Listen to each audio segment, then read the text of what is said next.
Coffee farmers, in our March program, we'll be looking at land preparation, that is digging of the holes, application of fertilizers, pest control, weed control, and also management practices.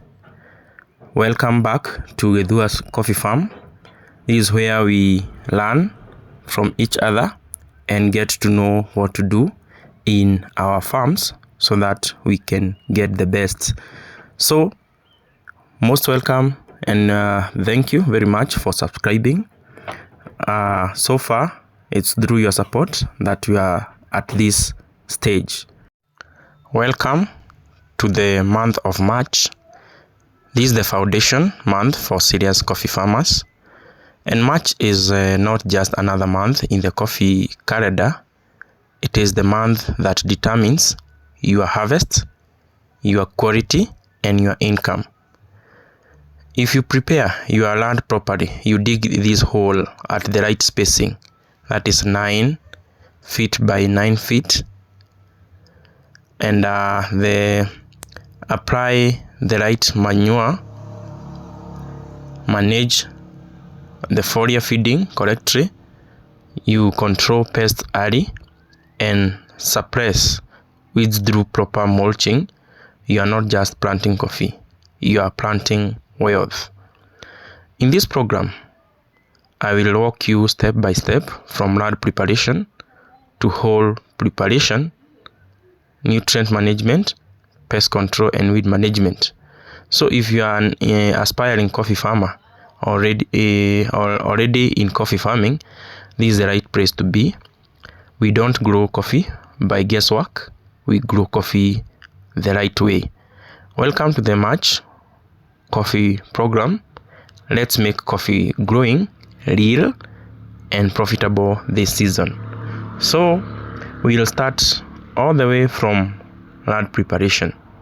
In this month, I believe you have already prepared your land for planting, and the right spacing you have done it, and the right spacing for SL coffee, it's 9 feet by 9 feet, and a hole that you have prepared should be 4 feet or 3 feet by 3 feet in a circular hole, and we shall get to know why we do it. So for those who have already established coffee, the practices are here with me, what you are supposed to have done so far. So the first thing that you are supposed to look at is pest and disease control in a coffee farm. This is not optional. It is the difference between profit and loss. If you control early, you harvest quality. If you ignore, you harvest losses. Here is a clear and practical way on how to control pests, especially coffee berry borer. It attacks developing berries, so it's good to do scouting in your farm. That's why I always go through the farm so that I can be able to identify the pests. So you are supposed to look at these pests, for example, coffee berry borer, which attacks developing berries and causes premature ripening and weight loss. So what you are supposed to do to control the coffee berry borer is timely harvesting, whereby in a previous season you are supposed to have done you are supposed to have harvested all the berries. Therefore, don't leave ripe berries in the field.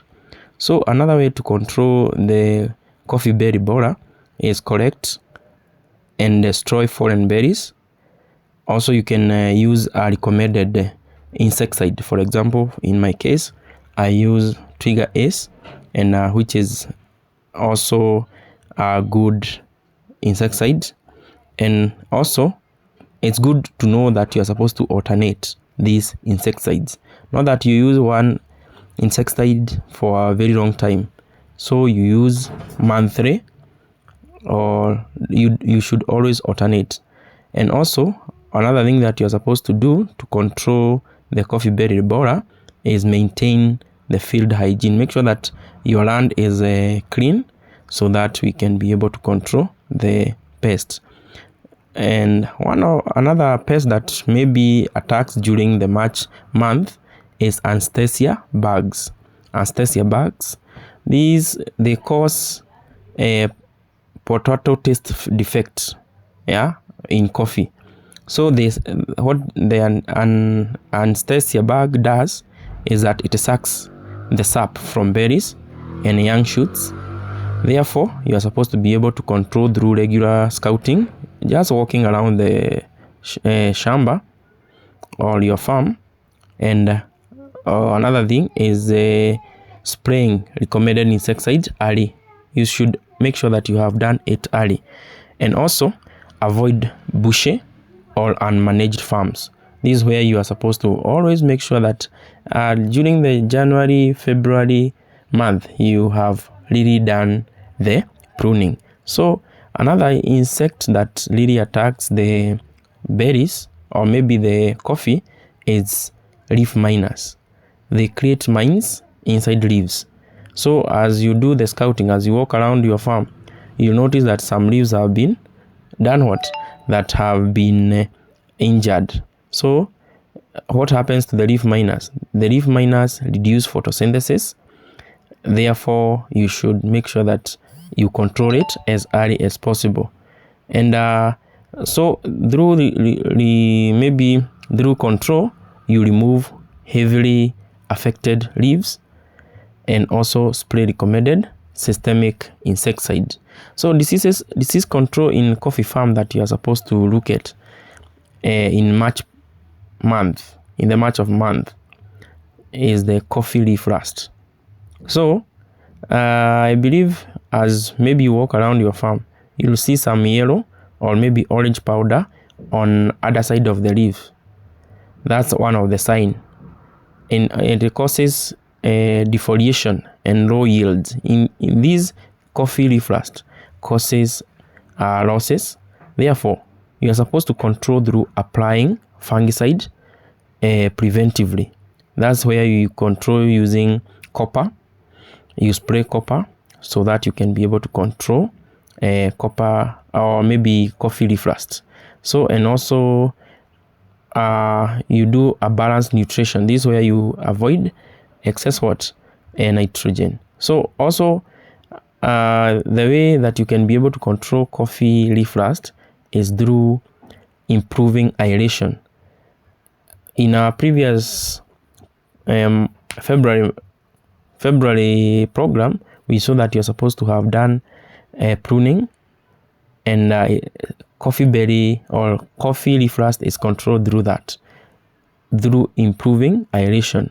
That is pruning well, and also once you are planting it, make sure that you have done proper spacing. That is 9 feet by 9 feet. It really helps to control the coffee berry disease. So coffee leaf rust. Now another disease that I'm really confusing with is coffee berry disease, CBD. So what causes this, or maybe the signs that you'll observe from your farm, is that there is black sunken lesions on green berries, but in my farm, in these berries, there are no really sunken lesions in the green berries. So you are supposed to wipe out entire crop if at all you see that. So you are supposed to control the coffee berry diseases through preventive fungicide. You control through preventive fungicide spraying before flowering, which you did in February. So that is a thing that you're supposed to make sure that you have done. Preventive fungicide. You do copper spraying. So another one is timely spraying intervals during the rainy season. Because we are now approaching the rainy season, it's good to make sure that you have sprayed copper always to be able to prevent the coffee berry disease. And that is the disease that you're supposed to control in March program. Also, there is another disease which is really not common, that is root rot. Root rot is caused by poor drainage. So plants wilt and they die. Maybe if at all you are in a place where there is a lot of water, you should make sure that you have drained the water so that you can prevent the root rot. So you control through proper land preparation and good drainage and avoid waterlogging. So it's good to also integrate the so-called integrated pest and disease management. Integrated pest and disease management. This is what is the secret is not just spraying, is proper spacing. Once you do proper spacing, once you are planting, you'll be able to control these diseases, and also make sure that you have done timely pruning. That's what we did in February. Balanced manure, that is also the foliar feeding, mulching and also moisture control, field hygiene and regular scouting. So in our farm, we have already prepared the farm, or we are in the process of preparing the farm. We are digging the holes, you can see, and the spacing is 9 by 9, and the hole itself, let me get closer. You see the hole is 4 by 3. So we decided now to change a bit on the hole, because we are still learning, and the bigger the hole, the better. So 4 by 3, this is what you are working on this farm, so that at least you can be able to also continue with learning, or maybe getting to know the best practices, so that you can attain 75 kgs per plant. It's possible once you do the right thing, and the right thing starts here. That is land preparation and hole preparation. As we are preparing this land, we are planning, or we are preparing it so that we can be able to harvest 50 kgs per plant and above. But we cannot just do it anyhow. We only do it because we have done the right thing. Here's how we can explain about the spacing and also the land or the hole preparation. So why do we do a 9 feet by 9 feet spacing in coffee? One is that there is adequate sunlight. We ensure that there is adequate sunlight, and this adequate sunlight leads to more flowering. Coffee needs balanced sunlight. At 9 by 9 feet, each tree receives enough light without excessive shading. More light, more flowering nodes, and more berries. So that is, it results to higher yields. Why we do a 9 by 9 feet spacing is also for proper air circulation. So in so doing, there will be less diseases. Good spacing reduces coffee leaf rust. It also reduces coffee berry disease and also pest buildup. When trees are congested, humidity increases and disease thrives. Another reason why we do a 9 by 9 feet spacing is strong root development. At 9 by 9 feet, roots expand freely, and there is less competition for nutrients and better moisture absorption. Therefore, strong roots, strong canopy, heavy bearing capacity.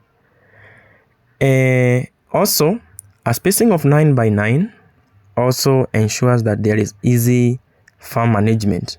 Pruning becomes easy, spraying is effective, harvesting is also efficient, mulching is manageable. So good spacing is a professional farming, or is a way to do. Why dig a 3 feet by 3 feet hole? So these are a question that always asked by many of the farmers. Why do we do a 3 feet by 3 feet? That's a very big hole, is it? I believe once you get in it, it's almost half of your maybe size. So these are deep root establishment. So because we ensure that once we do the 3 feet by 3 feet, that's deep root establishment. A 3 feet by 3 feet hole allows loose soil for root penetration and faster early growth. It also ensures a faster early growth and drought tolerance. A hole that is big enough, that is 3 feet by 3 feet, the large holes allow proper mixing of topsoil, well decomposed manure, and also some fertilizers or maybe the manure. So you are creating a nutrient reservoir. Once you do a big hole, you create a nutrient reservoir for the 3 to 4 years. So there is no need of you adding fertilizers any longer. But once you do a good hole, you'll have already ensured that you have stored nutrients for the plant to grow with minimal disturbance. So the 3 by 3 feet hole also ensures there is water retention. Therefore, bigger holes hold moisture longer. That's why this is a this is a March. You can imagine there is no rain that has really rained along the way, but the coffee trees are green because there is a lot of moisture in this hole. So also in this bigger hole, it supports plants during dry seasons and they reduce transplant shock. So how this leads to 50 kgs plus by the 6th year. When you combine the 9 by 9 spacing, 3 by 3 hole preparation, proper manure program, timely foliar feeding, pest and disease control, correct pruning system, you are building a tree that can comfortably carry 50 kgs and above without stress. So it's good to know that a congested and poorly prepared farm may give early excitement but will never sustain high yields. So if you want a 50 kgs at the 6th year, you must prepare like a farmer targeting 50 kgs, not like someone planting for survival. So coffee rewards preparation. Therefore, it's good that we sit down together. If at all you are interested farmer, we chart the way forward. We go to the farm, we learn on what to do so that we can be able to accomplish our goal. And the goal is high yields. Therefore, walk with me this journey so that we can accomplish this together. Therefore, coffee farmers, if you are targeting 50 kgs and above per plant in the year or in the 6th year, then your preparation must reflect that target. Serious farmers don't guess, they measure, they don't rush, they prepare, they don't react, they prevent. So much is the foundation of your coffee wealth. Build it strong. Coffee does not reward excuses, it rewards discipline. So prepare your land well, dig your holes 3 feet by 3 feet, space your coffee at 9 feet by 9 feet, feed it right, protect it early, and you shall reap.